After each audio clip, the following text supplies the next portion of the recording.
উনার আরেকটা তাসামু, তিনি বলছেন যে মুহররমের 9-10 তারিখে রোজা রাখার কথা বুখারীর হাদিসে নাই, অথচ সালি সাহেব বুখারীতে দাবি করেছেন।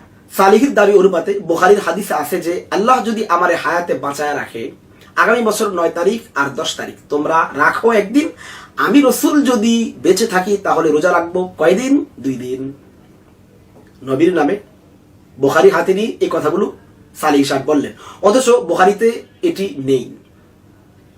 সম্পূর্ণভাবে তিনি বুখারীর নামে মিথ্যাচার করেছেন, কারণ বুখারীতে 9 ও 10 2 দিন রোজা রাখার কোনো কথাই নেই। শুধুমাত্র আশুরার দিন রোজা রাখার কথা বুখারীতে বর্ণিত হয়েছে। 9 বা 10 রোজা রাখার কথা অন্যান্য হাদিসের কিতাব যেমন মুসনাদ আহমদ সহ আরো অন্যান্য গ্রন্থে এসেছে, কিন্তু বুখারীতে তো নেই। তো বুখারী হাতে নিয়ে তিনি বুখারীর নামে এমন মিথ্যা কেন বললেন যে হাতে বুখারী, তিনি যেন ওই হাদিসটাই শোনাচ্ছেন। তাহলে এমন বুখারীর নামে মিথ্যা বলা এটি চূড়ান্ত পর্যায়ে, এটি স্পর্ধা ছাড়া আর কিছু না। সালি হুজুর এখানে অনেকগুলো কথা বলেছেন বুখারী হাতে নিয়ে, মূল দাবিটা বুখারীতে আছে। এখন আমরা যখন একটা কিতাব পড়াই, আমরা যখন মেশকাত পড়াই, যা বলি সব কি মেশকাতে থাকে? মেশকাত থেকে কিছু বলি না, অন্যান্য সভা থেকে আমরা কিছু বলি না। আমরা যখন কোরআন পড়াই, আমরা যখন ছেলেদেরকে একটা তাফসীর পড়াই, যা বলি সবগুলোই আমার সামনে তাফসীরে থাকে, আরো 10টা তাফসীরে থাকতে পারে না।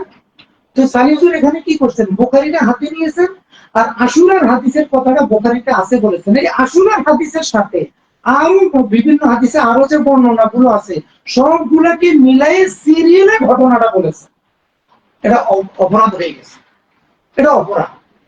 এখন একজন মানুষ একটা হাদিসের ব্যাখ্যা, বয়ান, তাফসীর এটা যদি তাফসীর সুন্দর করে বুঝায় বলে এটা যে অপরাধ হয়, এটার সাথে তো মুখ করে দিত না।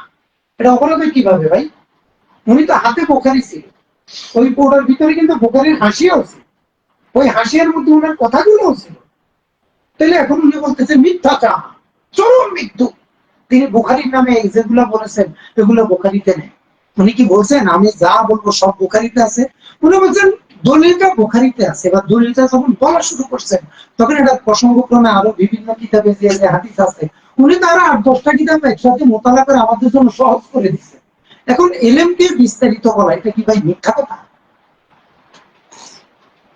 এই ধরনের বয়ান যদি আলিমরা দেয় তাহলে দেশে আলেম হওয়ার সাথে জাহেল হওয়া অনেক বড় শুভ কপাল। আলিমদের যদি এই দশা হয়। আরেকটা আপত্তি করেছেন সালি সাহেব, নারীদের অলংকার পরার কথা বলেছেন, অথচ হাদিসে নেই। একই কথা, অন্য হাদিসে আছে।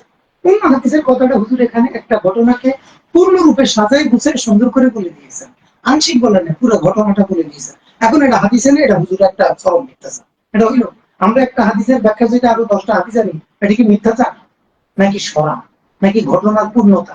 এটার নাম দক্ষতা। এখন দক্ষতাকে বলতেছে মিথ্যাচারী। এই হলো আমাদের মূল্যায়ন, এই হলো আমাদের ইলমি ইনসাফ। এগুলো আবার আমরা খুব মজা করে দেখি। আরে আল্লাহ, সালি সামনে ধুয়ে দিছে, দুটি কি যে নিজের অনেক কিছু নাই, এটা আর কে দেখবে? আমি দোয়া হয়েছে কে? কে মিথ্যাচার বুঝো মজা আন্দাজে কম পাচ্ছেন।